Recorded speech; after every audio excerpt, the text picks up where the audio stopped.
Hey guys, welcome back to my channel. You may be wondering why I'm wearing a sunglasses right now. I just went to my eye doctor and I had to have the checkup because I just found out I'm very sensitive to sunlight. Whenever I see the sunlight, my eyes get so wide. Guys, are my eyes dilated? You can actually use this in your classroom, guys, at school. Go to class and just sleep. I'm just kidding.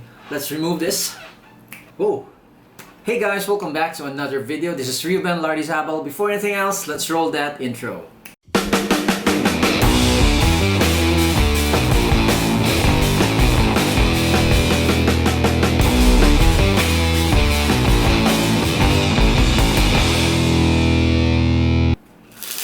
Hey guys, welcome back to another video. This is Reuben Lardizabal. If you're new here and you like magic, do consider subscribing me down below and press the bell button for the notifications for more of my latest magic videos. So before I proceed with a Q&A, my part 2 of Q&A to a magician, let me show you a card trick. Alright, let's say just memorize this card. Memorize this card. Memorize. I'm not gonna, there's no markings here and also at the back. Common joke. I'll just put it in the middle of the deck, right? And, oh, I have here. I just found this at my doorstep. It's a metal wire.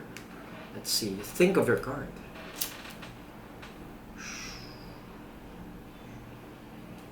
Think, your card is a heart. It's really. Oh, yes, the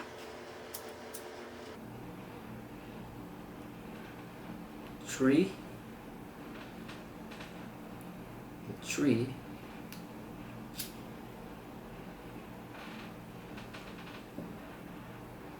The tree of hearts. So guys, I ask a lot of you to ask me questions, magic or non-magic, on my Facebook, Instagram, and also on my stories, in Facebook and Instagram as well. And ask any question about me, about magic. Now, I'm gonna read our first question for today. He actually questioned me on my first video of Q&A by James Bevan. I hope I'm saying your name right. Do you know of any good effects where a chosen card becomes blank in a spectator's hand? So I think one way I can answer that by, for example, his card is the King of Spades. We're gonna lose it in the deck like so, and you're gonna say you're gonna find the card. Your card is the King of Spades, and I'll just usually gesture like that, do a top change, and do a DL, just research about that, and then I'll give this to the spectator's hand like that, like so, and then I'll cover it and just imagine the card that your card will disappear. You take it and it's now gone. That's just a simple way, in a spectator's hand. It's so strong. You have to buy a blank card. So now let's move on to our next question by Pizzaro, one of my students also in karate during my karate days. So, are you using real doves? Yes, I am really using real doves and real rabbit. Actually, I have here my dove. Alright, this is a real dove, a rare species, okay, almost extinct, okay. Right, real doves. So now let's move on to our 11th question for today. He wanted to be anonymous. So when or how do you overcome shakes whenever you perform? It's been a year, hobbyist pero nanginginig pa rin pag nag-perform. Really wanted to hear your thoughts about this if possible. So actually, Mr. Anonymous, we do have the same problem. At the time when I performed, street magic, my hands are really shaking that much. So what I did on my part is that, I don't want to make a mistake. I just practice a lot. I memorized all the words I'm gonna say, the moves I'm gonna move. It's all, planted down. You have to practice and perform. The most important part of this is if you're, a year in your hobby, and you didn't perform as much as I did, maybe that's why you're shaking so much. You have to perform a lot in your street magic or stage magic. So one thing that I can give also one tip, you can actually buy a vitamin B complex. It's also called Neurobion, and that's one way to supplement your hands for for not shaking. Okay, this really helps. But one major task that you need to do, most importantly, don't rely with a supplement. Practice, perform a lot. I mean a lot, right? I hope I answered your question. Good luck to your street magic or stage magic. So now let's move on to the 12th question for today. How did you discover your passion and how to stay passionate? Okay, that's the question of Mawski Derla, one of my mentors in the Inner Society of Magic, the first mentor I ever had in my magic career. So how did I discover my passion? I discovered my passion when I was in my college days. Okay, so first of all, I saw a performance, of course, by Cloyd Luna. He showed me a card trick.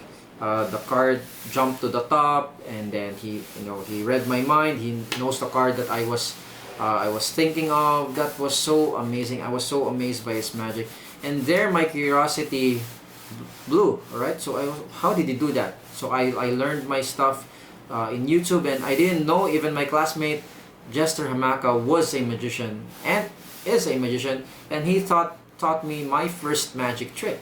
So after that, I met Mawski Derla, and there my passion in magic grew a lot stronger.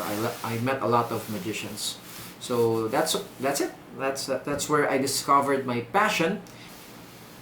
So without my mentors, Mawski Derla, Jester Maka, Cloyd Luna, who performed me, I might not be a magician right now. So thank you so much, guys, for inspiring me to do magic, close-up magic, stage magic as well.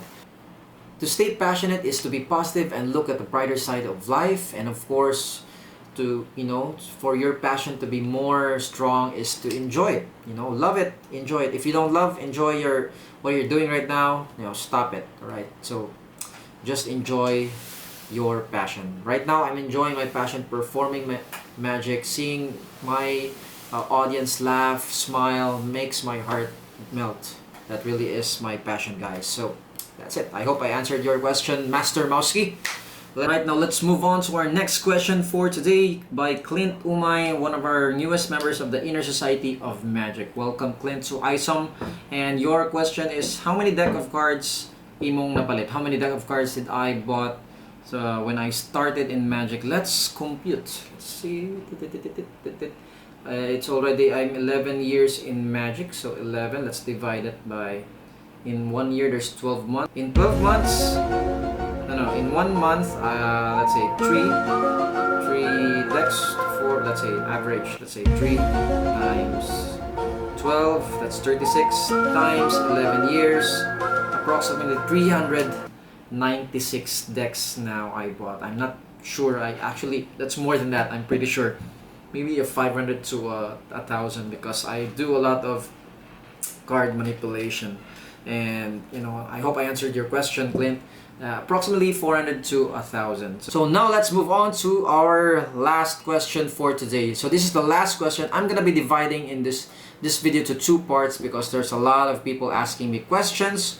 So this is gonna be the last question by Mr. Arman Caparas, one of the best comedians of the Inner Society of Magic. Arman, how would you cope up to bring your show in a success and great performance, given that you have many burdens that bothers you?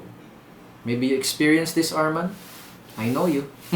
If something burdens me or my mind is preoccupied by problems in life, what I do in my performance is to focus always on my show. And if the crowd are enjoying my show, my problem would just fade away. But if the problem is still there, I would just act that I'm smiling. Just smile, just act normally in your normal show. That's the most important tip, guys. Just act normal in your show, even if there's something bothering you in your mind right now. So that's one tip I can give to you. And most importantly, just enjoy the show and your problem will just fade away. Now, he has also a second question by Arman Caparas. Okay, 2 questions by you, man. How will you react if your audience has no reaction after you do a magic performance? Okay, the audience is still plain blank like that. You know, I would react like this. I'm just kidding. You know, for me in my show, I see to it that I always get a good reaction from my crowd. Okay, not one show in my experience, in my shows, a lot of my audience really react to me because I do what nobody else do here in our city, which is comedy magic.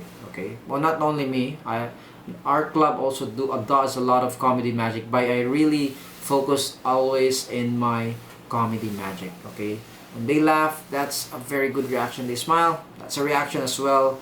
You know, comedy really kills the audience. All right, so do comedy magic. What one tip I can give to you: if your audience is plain blank, do comedy. You know, do interaction with your audience. Grab the mommy, grab the daddy, grab the friends of the celebrant like that, or even the celebrant. It's gonna be an eye catcher for the audience as well to react. And if they don't react, then I'll, you know, sometimes, you know, you can please other audience. There are times that if they don't really act, they're just small people reacting, I would lessen the show. Okay, I would not, you know, continue the show at all.